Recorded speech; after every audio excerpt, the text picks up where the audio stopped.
Shalom, shalom. I want to begin a lesson off by giving all praise, honor, and glory to the Heavenly Father, Yahweh, Bahashem Yahweh Shai, Bahashem Rakakurash. Double blessing and honors to the apostles and elders of Great Millstone who taught me this truth through the spirit and power of Yahweh, Bahashem Yahweh Shai. Back with another lesson through the spirit, man. Like I mentioned in my lesson last night, originally I was going to do this lesson yesterday, or at least I thought about it, but of course we had more pressing issues and matters to report on. So since I'm just got done doing my workout, I'm doing my morning walk, might as well go ahead and pull this out right now.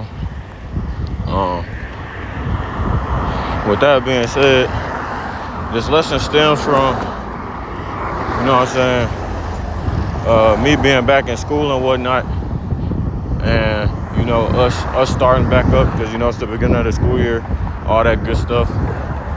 And just seeing the women around this campus, man, and it's the reason why I have Deuteronomy 28 and 37 on screen right now. And that is because the way that our women present themselves as a whole is completely trash and terrible, man. Like they say, the dating pool for my generation and this generation is terrible, right? This generation is corrupt, and you can tell that this is the end times, man, because of the way that people act, how they portray and carry themselves, and the manner that they do it, right? So with that, I'm gonna pull out some precepts, Lord willing, through the spirit, and yeah, man, we're gonna get right into it. So I have Deuteronomy 28 and 37 on screen, and it reads, it says, "And thou shalt become an astonishment, a proverb, and a byword among all nations, whither the Lord shall lead thee." Right? So Jake has become the butt of the jokes when it comes to other Israelites, or when it comes to other nations, man. They've become the butt of the joke. Like I said, man, in my lesson a few days ago, or whenever that was, they look at us, that was actually in my camp lesson, I want to say. They look at us as bitches and hoes, right? The way that our women carry themselves. It's too many times I can account where I just seen women on campus for the first day of school walking around with their ass cheeks out, going to class with their ass cheeks out, which is unacceptable. This shit, first and foremost, nobody wants to see that shit. And I've done a lesson on that as well, man. Nobody wants to see that. And you think this is the generation of mothers coming up. This shit is scary. It's supposed to be the generation of mothers. These women go to school literally not with booty shorts to where it's covering their whole ass. You can literally see their ass cheeks. And they're going to class like this, man. Wearing mini skirts to where you can see their ass. This shit is sad. When I look at it, I fucking shake my head. It's a disgrace. Right? But if you tell a woman to put some clothes on, then you're insecure and you can't handle a bad bitch. You know what? I don't want a bad bitch. I want a woman that's gonna adorn herself, put some damn clothes on, right? That's what I want. I don't want no bad bitch. If I gotta deal with that shit, I gotta deal with my woman dressing like a hoe, then I don't want you, right? Because you're not putting that on for me. You're putting that on for others to see you, right? At that point, if you're in a relationship, there's a certain way a woman should dress. And even if you're not in a relationship, it's a certain way that you should dress as a woman, right? Which we're gonna get into that in the scriptures, man. Here we got 1 Timothy chapter 2 and verse 9. And it reads, it says, "In like manner also that women adorn themselves in modest apparel," right? Have a sense of modesty. Women aren't supposed to be out here showing their bodies off. Like they said, you know, and I said this in my lesson, and not too long ago, probably a few weeks ago now, a woman had went to a homecoming for HBCU. And she was just, it was an alumni, I believe. She's an alumna. And she said she was just disappointed by how many women had their ass out. How many women had their booty cheeks out. And shit is getting bad, man. And then they wonder why niggas look at them the way they look at them. That's why the book of Isaiah chapter 32 and verse 11 says what it says, man. Because in that day, they're going to be wearing sackcloth. They're not going to want to be out here all half naked and shit like that. Because when the shit hits the fan, nobody's going to be there to save their ass from that shit. Men will be taking them. And they're going to be looking up for the police for another man to help them, and we ain't going to be there. I know I'm not. I'm not standing in the way of nothing. I'm not no damn Captain Save-A-Ho about this bitch. Fuck that shit. So lock it, Israel. Give me a moment.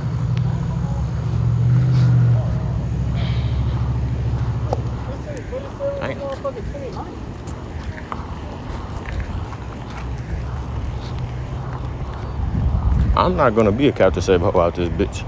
It says, in like manner also that women adorn themselves in modest apparel with shamefacedness and sobriety, not with braided hair or gold or pearls or costly array, right? I came across this woman the other day that I was conversing with here and there. I didn't know the woman.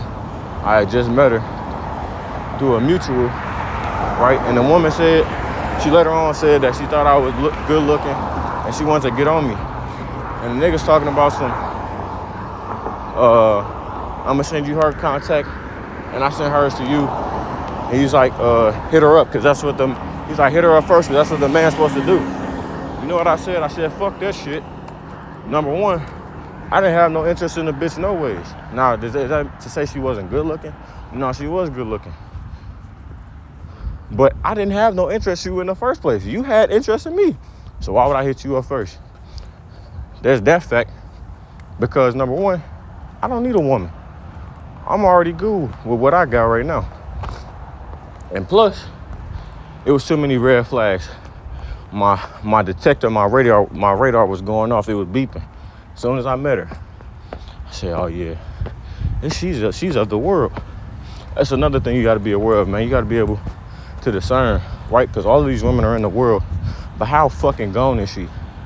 Is she gone beyond repair? Is it terrible, right? This girl got nipple piercings. Every girl got a belly piercing now. This girl got tongue piercings.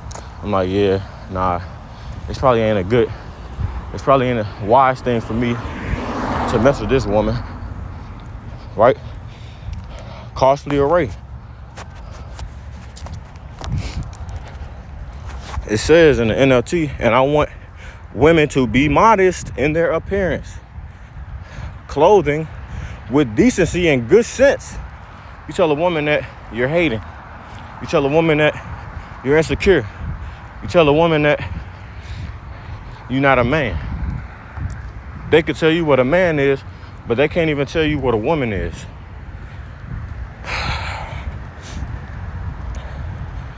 Also, Lockie, that was in the CSB.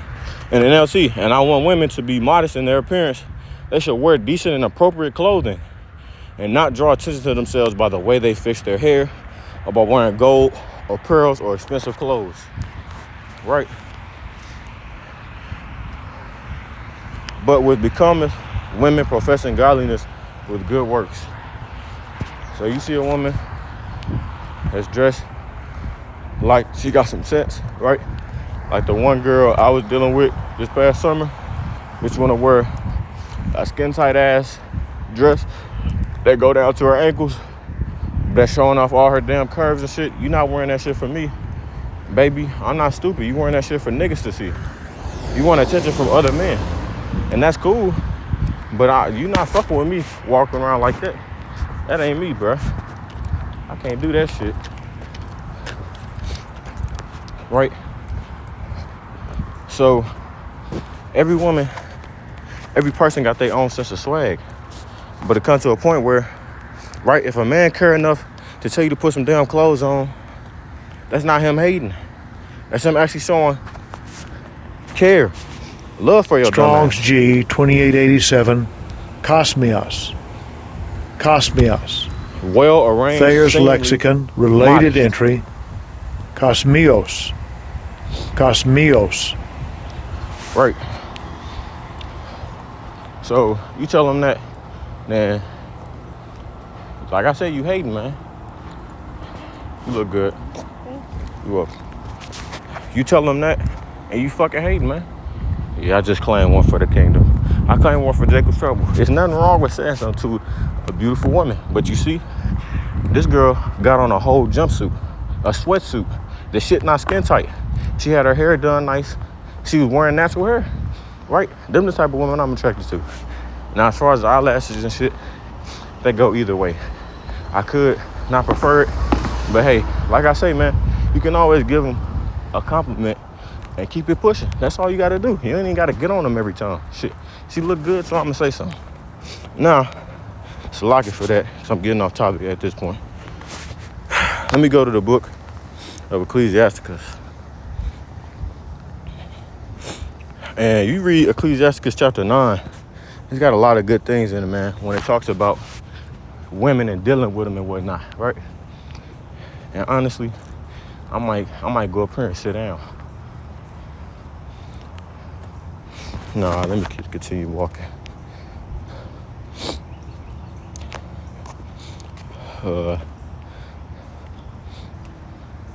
It says, Ecclesiastes 9:3.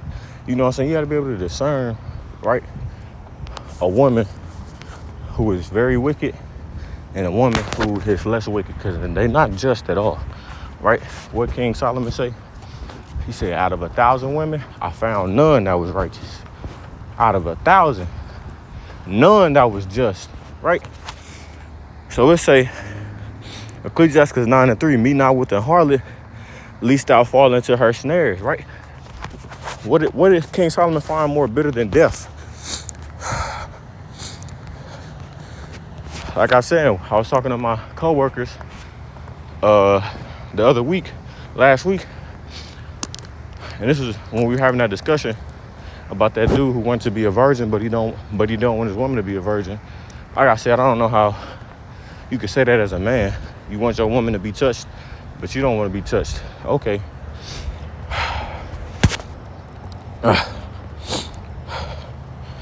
It says Ecclesiastes 7:1 or 25. So like, I apply my heart to know and to search and to seek out wisdom and the reason of things and to know the wickedness of folly, even of foolishness and madness. And I find more bitter than death the woman whose heart is snares and nets and her hands is bands. Whoso pleaseth the Most High shall escape from her, but the sinner shall be taken by her. Right? You have a lot of niggas, a lot of men. They downfall was to a woman, man. And it's sad to say it, but it is. Niggas see a beautiful woman, or they get something, and they hold. They lose their damn mind. They lose their mind. It's sad, but it's true. They have no type of discipline at all when it comes to that shit. As soon as that come on, their whole brain stop working.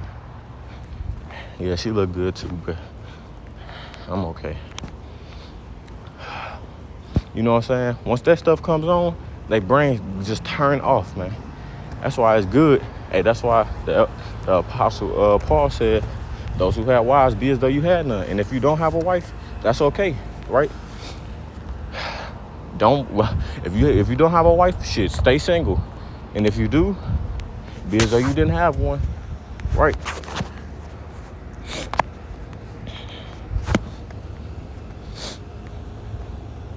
It says, Ecclesiastes,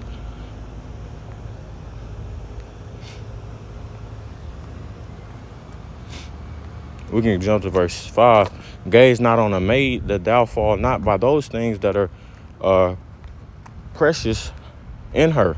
Give not thy soul unto harlots, that thou lose not thine inheritance, right? And I just watched a video that Elder Apostle Tahar did a few days ago, talking about women and in this witchcraft and all this other shit. A lot of these niggas, these 2/3 niggas, they get caught up in that shit because they have no discernment. But you brothers, you gotta stay, you know what I'm saying? You brothers in the truth and in the faith, you gotta gotta stay vigilant, man. You gotta be able to peep, right? It's okay to say no, okay? You don't gotta hit everything walking shit, cause you gotta plan that shit out, man. You gotta map that shit out in your mind. If I stick my rod in this witch, is she gonna start losing her damn marbles? Is the shit gonna get worse from here? Right? Is this bitch crazy? Like I said, man, this is top 2022 was the worst year of my fucking life when it came to women. I'm telling y'all, man, y'all don't want to go through that shit. You don't want to go through that, man. That shit is terrible. Look not round about in the streets of the city, neither wander thou in the solitary places thereof. Here my point is, turn away thine eye from a beautiful woman, and look not upon another's beauty, for many have been deceived by the beauty of a woman. For herewith love is kindled as a fire, man. Men will look at a beautiful woman and think, oh, she's so beautiful, she well kept, and she clean. Nah, it's damn near the quite opposite. These beautiful women, these pretty hoes. That's why I said I don't need a dime. I don't need no bad bitch. Give me the one that's a little bit lesser on the looks and better in the personality and less looked upon by other men. I'll take that one. Because these pretty ass, fine ass women, they be getting the most attention from the niggas. And the niggas with money, they be fucking any bitch they can. And they be dirty, man. They be whores. I'm telling you, you think these pretty ass women be innocent. You got another thing. I was thinking about this yesterday too. It says, sit not at all with another man's wife, nor sit down with her in thine arms, and spend not thy money with her at the wine, lest thine heart incline unto her, and so thorough thy desire thou fall into destruction, right? Because you can think, oh, I would never do nothing like that. You know what I'm saying? But you shouldn't even put yourself in that situation in the first place. And this is just me at the gym, and I seen a woman who had a man and was with kids, and they had came and sat down next to me. The man had walked away, and I'm like, I'm trying to go back to my phone. She's sitting right in front of my phone. I'm like, man, I don't even want to sit next to this lady. I grabbed my stuff and went the other way, right? Because even then, even if you don't do nothing, it still look bad upon you as a man.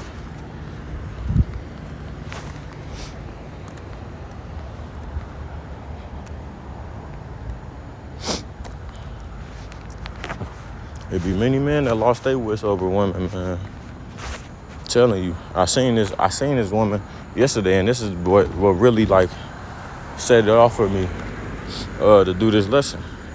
Man, I seen this woman walking on campus, boy. When I tell you, she was thick as a bowl of oatmeal, thick as peanut butter. I'm telling you, man. She had her ass out too. She had on like some jean shorts. She had the booty cheeks out. I was like, man, she had a pea ass. Like if you look at her from the side, her ass is like a pea. But I looked at her and I was like, yeah, this bitch is gone. She had on blonde weave in her hair. And that's just a red flag right there in itself. That's when my alarm go off. Beep, beep, beep. Stay away from this bitch.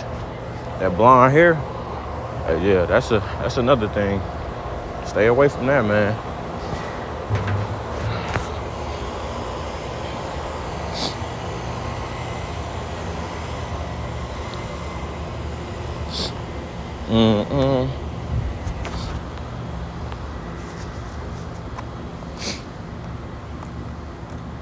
It says, all wickedness, it's Ecclesiastes 25:19, all wickedness is but little to the wickedness of a woman. Let the portion of a sinner fall upon her. As the climbing up a sandy way is to the feet of the aged, so is a wife full of words to a quiet man.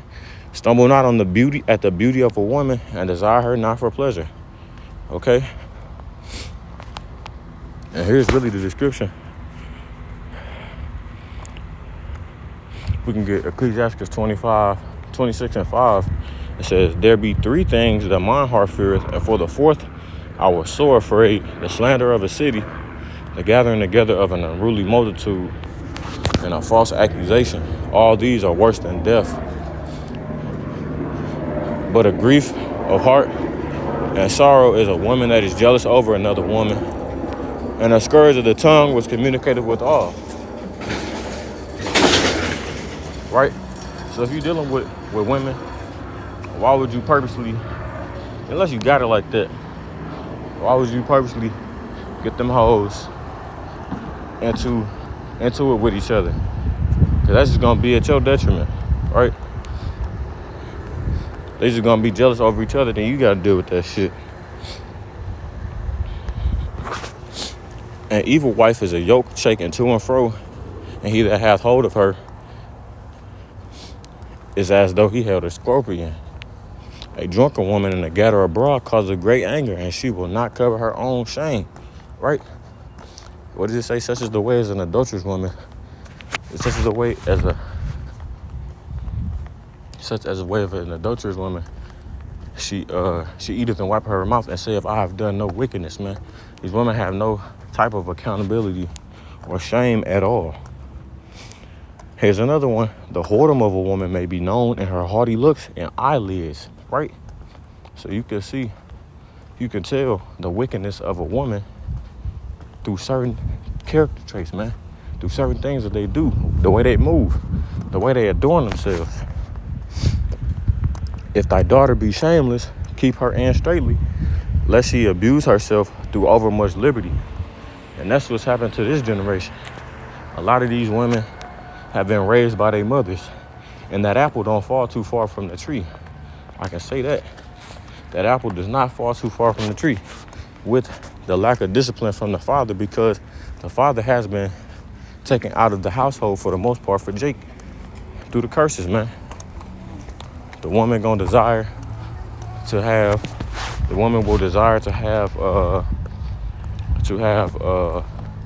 dominion over her husband, right? You know what I'm saying? Going on to dominion over the father of thy wife's bosom, right? You know what I'm saying? Stuff like that. Those are the part of the curses. Yeah, first one was in Genesis 3:16, but the other one is in Deuteronomy 28. I want to say 48, around there. Watch over the impudent eye and marvel not if she trespass against thee, right? So if a woman goes against you, man, there ain't no point of getting upset, right? You should then expect that shit now in this generation, because these women have no type of sense of loyalty or shame about themselves. So ain't no point in running out of your wits for a woman. It's no, hey, what do you say? There ain't no point in crashing out on these women because there ain't no pussy in jail. And that's funny, man. That's funny. I've been seeing that a lot lately. They said, think first before you do something, nigga, because there ain't no pussy in jail. You going to the booty house. Verse 12, she will open her mouth as a thirsty traveler when he hath found a fountain, and drink of every water near her. By every hedge will she sit down and open her quiver against every arrow. Right? So, like I said, man, we've been led to believe since we were youngins that women were delicate, precious, all these other things. Just look at the way these women carry themselves and ask yourself, do they want a boyfriend? Do they want a husband? The answer is no. If she out here dressed like that, like a damn hoe, which a lot of these women are, and they just don't want to admit it. I'm just dressing how I want to dress. I'm free. All this other shit. Okay. Just say okay. And shoot her off. Shit, I see what type of time you on. And even then, sometimes you don't even want to desire them women for entertainment purposes. Because you can just tell that that bitch might have some type of shit on her. These hoes be dirty nowadays, man. There's a whole bunch of plagues that's coming upon the earth. Pestilences and what's not. Right? A whole bunch of sexually transmitted shit. You don't want to be caught up in that, man. And of course, they don't got none of this. Oh, okay, I was about to say. It says, verse 12, she'll spread her legs anywhere for any man who wants her, just as a thirsty traveler will drink whatever water is available. And that's Ecclesiastes 26:12 and the GNT. Whoredom was a capital punishment, man. And a brother was just talking to me about this the other day. The reason why, he said they've always had that mindset of being hoes, even back then in the ancient world. They just wasn't able to do it because they know if they did, they would have got burned for it or stoned. But with Esau being in rulership, they can do these things and they can get turned out, right? And they can go fuck as many men as they want to and try and be a man when their bodies was never meant to be that way. That's why you have all these women with demons on them now. They wasn't never meant to be like that. Salakia, Leviticus 19:29. Do not prostitute thy daughter to cause her to be a whore, lest the land fall to whoredom and the land become full of wickedness. And the land is full of wickedness, man. Everywhere I turn, everywhere I look, even on social media, all I see is women with their titties and their ass out, and I don't follow no type of models on my page, right? They promote that shit because they know it's wickedness. They promote it so you can get off your task. But you can't let stuff like that distract you. Because at the end of the day, it's folly, number one, and it's vanity. And shit is meaningless. How is it gonna profit you, right? I seen this thing on TikTok the other day. It says, as a man, you can only have 2 of the 3: money, sleep, or women. You can never have all 3, right? And I was like, damn, that makes sense. So with that, Lord willing, the lesson was edifying to those out there listening and watching. I'm gonna close it off there. Call Halal Yahweh, by Hashem Yahweh Shai, by Hashem HaKakodash. Double blessing and honors to the apostles and elders of Great Millstone who taught me this truth through the spirit and power of Yahweh, by Hashem Yahweh Shai. And until next time, I say Shalom Israel, Shalom. And as always, we're one day close to the kingdom, man. Keep pushing. Shalom.